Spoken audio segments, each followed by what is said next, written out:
তোমার বয়স যদি 15 থেকে 20 বছরের ভিতরে হয় তাহলে আমার কথাগুলো তোমার জন্য। একটু সুন্দর করে শোনো।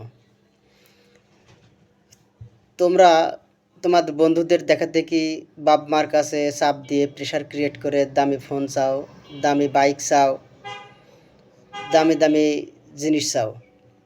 এখন কথা হলো, তুমি যদি এই জিনিসগুলো নিজে না কিনতে পারো তাহলে বাপ মার কাছে প্রেশার দিয়ে বাপ মাকে কষ্ট দিয়ে তাদের কাছে নেওয়াটা তাদের উপর প্রেশার। তোমার এই জিনিসগুলো যোগান দিতে যে একজন বাপ মার কত যে পরিশ্রম তার পিছনে থাকে এটা তুমি চিন্তা করতে পারবে না। হয়তো তোমাকে ভালোবাসে, তোমাকে নিজের থেকেও বেশি ভালোবাসে, যার কারণে অনেক কষ্টের মাধ্যমে হলেও এই জিনিসগুলো পূরণ করে। কিন্তু বাবা, তোমার এই জিনিসটা বুঝতে হবে, তোমার এই জিনিসগুলোর পিছনে বাপ মার কত পরিশ্রম, কত ত্যাগ। তো বাপ মাকে কষ্ট দিয়ে এই জিনিসগুলো তোমরা তাদের কাছে আবদার করো না, তাদেরকে কষ্ট দিও না। যখন তোমরা বাবা হবা তখন তোমরা বুঝতে পারবা, তখন তোমরা টের পাবা যে আমরা বাপ মাকে কতটা কষ্ট দিয়েছি। তো কখনো স্রোতে গা ভাসিয়ে, কখনো আধুনিকতায় মত্ত হয়ে বন্ধুদের দেখা দেখি বাপ মাকে কষ্ট দিও না।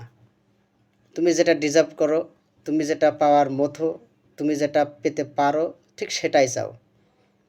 তুমি 9-10-এ পড়াছিলে, তুমি বাইক দিয়ে কী করবা? তুমি 9-10-এ পড়াছিলে, তোমার আইফোনের প্রয়োজন নেই। তুমি 9-10-এ পড়া ছেলে, তোমার দামি ড্রেসের দরকার নেই। তুমি পড়তে পারো যদি তোমার বাবার সামর্থ্য থাকে, কিন্তু প্রেশার দিয়ে নয়। এই কথাটা আমাদের সকলেরই চিন্তা করা উচিত, সকলের ভাবা উচিত। আর বাবাদের বলি, ছেলে মেয়েদেরকে অতিরিক্ত আদর দিয়ে, অতিরিক্ত বিলাসিতা দিয়ে আমাদের মনে হয় একটু মানুষ না করাই উচিত। তার প্রত্যেককে অভাব শেখানো উচিত। যদি আপনি তাদেরকে অভাব শেখান, অভাব বুঝতে দেন, তাহলে তারা আপনার সম্পদকে তারা যথাযথভাবে ইউটিলাইজ করবে। যখন আপনি তাদেরকে এই জিনিসগুলো, সম্পদগুলো যথাযথভাবে ইউটিলাইজ করার মতো মানসিকতা তৈরি করে দেবেন না, তখন সে আপনার সম্পদ নষ্ট করে ফেলবে। ধন্যবাদ।